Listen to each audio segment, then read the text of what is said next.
The night the little girl knocked on my door, I had no idea Christmas would stop being just another painful reminder of everything I'd lost, and become the miracle that saved us all. Even now, when the snow falls outside my window, I still hear it. 3 timid knocks, barely strong enough to cut through the wind. And then her voice. A trembling whisper. A whisper that didn't belong to a child walking alone through a storm. "Sir, my mom didn't come home last night." Her tiny fingers were red from the cold, her eyelashes heavy with frozen flakes, her blue eyes wide with a fear so deep it seemed to echo inside my bones. I didn't know it then, but those words, those 6 simple words, were about to change my life, my daughter's life, and hers, forever. If you believe in kindness, in second chances, and in people who still step up when the world turns away, take a moment to like, comment, and share this video. And don't forget to subscribe to the channel, because what you're about to see will restore your faith in humanity. We'd love to know, where are you watching from? Comment below with your country and region, and let us celebrate the kindness that connects us all. Now, let's begin. The blizzard had started long before dawn. By the time night came, Winter Ridge, our small mountain town in Colorado, was buried under white silence. As a single father, I'd learned to live with the kind of cold that seeped into your bones, the kind that wasn't just in the air but in the memories you tried to forget. My daughter, Clara, slept upstairs wrapped in her favorite red blanket, the one her mother had left behind when she walked out on us years ago without warning, without goodbye. Holidays had always been the hardest, but Christmas hurt the most. I had just finished sealing the last window when I heard it. Not the wind, not the creaking of old wood, but something soft, something human. 3 gentle knocks. At first I thought it might be a neighbor needing help with a frozen pipe or a stranded driver seeking shelter. But when I opened the door, my breath caught in my throat. She couldn't have been more than 7 or 8. Long brown hair tangled from the storm. Cheeks flushed bright red. Snowflakes melting on her eyelashes. And eyes. God, those eyes. Full of a story no child should have to carry. I crouched down so she didn't have to look up through the falling snow. "Sweetheart, are you all right?" She hesitated, like simply being seen might get her in trouble. Her lips trembled when she finally whispered, "Sir, my mom didn't come home last night." I waited. I looked for her. I got cold and scared. Raw, unfiltered fear. I knew that look. I'd seen it in Clara the day her mother disappeared. I'd seen it in myself when I realized I had no answers to give my daughter. I stepped aside immediately. "Come in, honey. You're safe here." I pulled off her frozen coat, wrapped her in a blanket, and warmed her hands between mine. Then I handed her a mug of hot chocolate, extra marshmallows. She held it as if it were the only warm thing left in the world. "My name is Amelia," she said softly. She explained that her mom, Laura, had left their apartment the afternoon before, just for a moment, and never returned. When night fell and the storm got worse, she waited. And waited. But morning came, and still, no mother. When the power went out and the cold pushed against the windows, she gathered all her courage and searched for help. I didn't want to scare her. But my chest tightened painfully. The blizzard had been brutal. Visibility near zero. No one should have been out there alone. "We're going to find her," I told her, steady and firm. "You are not alone. Not anymore." When I went upstairs to wake Clara, she understood instantly. She had always been the kind of child whose heart overflowed for others, maybe because she'd known fear so young. "Dad," she whispered while pulling on her boots, "that little girl feels the same way I did. We have to help her." So the 3 of us stepped out into the storm, wrapped in coats, scarves, and something stronger. Determination. Snow muffled every sound as we walked through Winter Ridge's narrow streets. Streetlights glowed like dying candles, snowflakes swirling wildly beneath them.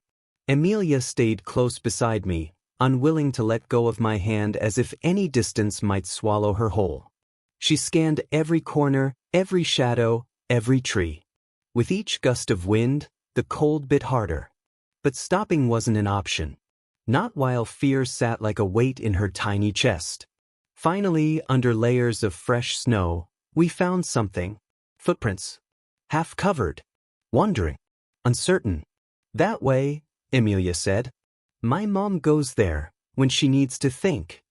Her voice cracked on the last word. We followed the faint trail past houses and fences until we reached a narrow path that wound through the trees behind town. A quiet place, peaceful in summer, haunting in winter. My mom cries here sometimes, Emilia admitted suddenly, eyes fixed on the snow. She says it makes her feel less alone. The words hit harder than the cold. I knew that feeling too well. The nights I'd walked these same kinds of paths trying to understand why love walks away, why some people break quietly under burdens no one sees. We kept moving. The snow deepened. The air thinned. And then Clara saw it. Dad. There, look. Red fabric. Caught on a low branch. Emilia ran to it before I could stop her. Her hands shook as she held it against her chest. It's hers. She had this yesterday. Hanging from the branch, fluttering weakly against the wind, the scarf looked like a cry for help frozen in time.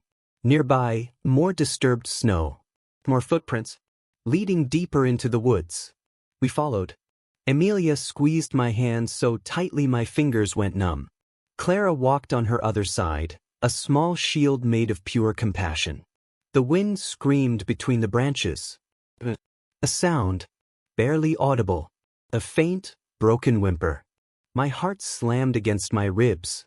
I pushed through the thick branches, and there she was.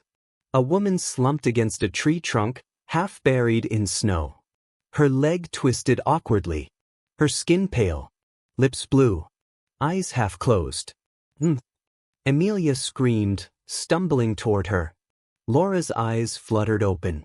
Just barely. Yeah. A single tear rolled down her frozen cheek. I fell to my knees beside her and checked her pulse, weak but there.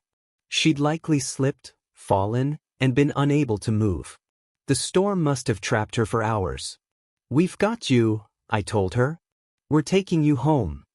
Clara wrapped her coat around the woman's shoulders. I lifted her into my arms, her body frighteningly light, and began the long walk back, each step a battle against wind and exhaustion. Emilia walked beside me the entire time, whispering through tears, "Don't fall asleep, Mommy. We're almost home. Don't fall asleep." By the time we reached my house, my arms were shaking. We called 911. Paramedics arrived, bringing warmth, light, and life through the front door. Inside, beside the fireplace, they cleaned Laura's wound, warmed her body, and wrapped her in blankets. Emilia never left her side. When they finally said she would recover, the little girl threw her arms around me with such force that her fear seemed to melt against my chest. "Thank you," she whispered. "If you hadn't opened the door..." I ran a hand through her hair. "Sometimes," I said softly, "we're brought to the right place at the right moment, for a reason." Christmas Eve arrived 2 days later, and with it, something unexpected.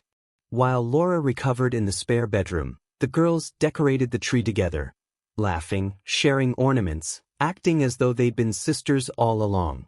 Snow fell outside in soft, peaceful waves instead of violent storms. One evening, Laura asked to speak with me alone. She leaned on the doorway, a blanket over her shoulders, eyes full of tears she could no longer hide. "Daniel," she began, my name sounding fragile in her voice. "I need to tell you something." She confessed she had been drowning silently for months, juggling work, bills, loneliness, the impossible pressure of raising a child alone. She had kept everything inside because she didn't want to burden anyone. "I didn't mean to leave Emilia alone," she said, voice breaking. "I was overwhelmed, and I slipped. I thought I was stronger than I really was." She wiped her cheeks. "You didn't just save my life. You saved my daughter from a fear no child should ever feel. And you reminded me that I don't have to carry everything alone." But what she didn't know, what I didn't say, was that they had saved me too. Because on that frozen night, when the knock shattered the silence, something inside me woke up. Something I thought I'd lost after my wife left. Faith. Connection. Family, not by blood but by choice. On Christmas morning, the four of us gathered around the tree. Clara and Amelia sat cross-legged on the floor, faces glowing with a warmth no fireplace could create. Laura placed a hand over mine. Thank you, she murmured, for opening your door, for opening your heart. I looked at the two girls, laughing, exchanging ornaments, creating memories neither of them would ever forget, and felt something shift inside me. A beginning, a healing, a home. Sometimes miracles don't come with angels or shining stars. Sometimes they arrive with 3 gentle knocks on a winter night and a frightened little girl whispering for help. And sometimes, even in the coldest snowstorm, someone appears, not to save you, but to walk beside you until you can stand again. That Christmas, 3 lives lost found one another. 3 hearts broken mended together. 3 strangers became a family, not because they shared the same blood, but because none of them let the others walk alone. And in the end, that is what Christmas truly is. A light through the storm. A hand reaching out. A door opening when hope feels too far away. A reminder that no matter how heavy the night, there is always a path back to warmth. Politics. Is someone willing to answer the knock? Moral of the story. In the end, the greatest miracles often arrive quietly, through small acts of courage, unexpected kindness, and the simple decision to open a door when someone knocks. This story reminds us that no one truly knows the weight another person carries, and that even the strongest can break in silence. But when compassion steps forward, when someone decides to listen, to help, or simply to stay, lives change. It teaches us that family is not only formed by blood, but by hearts that choose to walk together through the storm. That healing becomes possible the moment we allow ourselves to be seen, supported, and held. And above all, it shows that hope can appear in the coldest night, in the form of a voice asking for help, or a hand reaching out, or a home that opens when fear is strongest.